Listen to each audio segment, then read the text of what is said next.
บายดีข้าพเจ้าชื่อท่าไมมีไซพรมาจากแขวงหัวพันเป็นนักศึกษาปีที่3ซึ่งประจำอยู่ฟาร์มผสมผสาน2จุดประสงค์แม่นเพื่อเป็นบ่อนศึกษาและภาคปฏิบัติตัวจริงของนักศึกษาบุญ2แม่นเพื่อเป็นบ่อนสร้างและรับให้แก่ฟาร์มอยู่ในฟาร์มจะประกอบมีหลากหลายกิจกรรมเป็นเลี้ยงสัตว์และปลูกพืชในผลิตข้าวพืชผักจะมีหมักทั่วกะหล่ำปีกะรดหรือว่าสลัดอย่างต่างๆแล้วก็จะมีสเปีกจะมีไก่กับเป็ดพิเศษในปีนี้จะเอากระต่ายเข้ามาเลี้ยงนำกิจกรรมสิ่งที่ฮู้จักฟาร์มแม่นภายหลังที่เลยเรียนผักทฤษฎีอยู่ในห้องจะได้ลงมาเฮ็ดผักปฏิบัติตัวจริงอยู่ในฟาร์มจะได้เฮ็ดด้วยมือตัวเองตั้งแต่การเกี่ยมดินการเม็ดขึ้นเมื่อจนฮอดการบริวารรักษาการใส่ฝุ่นบ่การให้น้ำจนถึงการเก็บเกี่ยว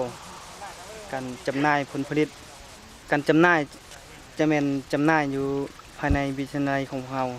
แล้วก็บ้านออมค้างที่เขาเจ้ามาซื้อนำก็ขายให้แล้วก็มีแม่ค้าสั่งซื้อจากตลาดก็ขายให้เขาเจ้าผลผลิตเฉลี่ยแต่ละปีมันเข้าประมาณ1 ตันต่อปีแล้วก็พืชผักจะมี800ถึง1 ตันต่อปีก็ไม่ให้มากจะมี100 กิโลต่อปีภายหลังเฮ็ดจบคาดว่าจะนำวิชาเฉพาะที่ได้เรียนไปนี้ไปประกอบอาชีพ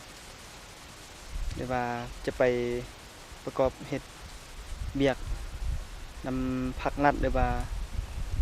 บริษัทหรือว่าเอกชนยังได้ท้ายนี้ก็อยากฟังถึงสนใจหักมักวิชาชีพในร้านนี้ก็สามารถมาเรียนได้วิทยาลัยของพวกเราจะเน้นใส่เรื่องการเรียนตัวจริงแล้วก็ภาคปฏิบัติไปพร้อม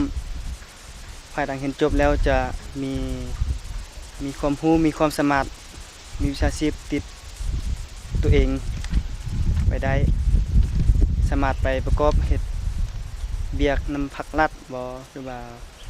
บริษัทโครงการเอกชนอย่างได้ เกษ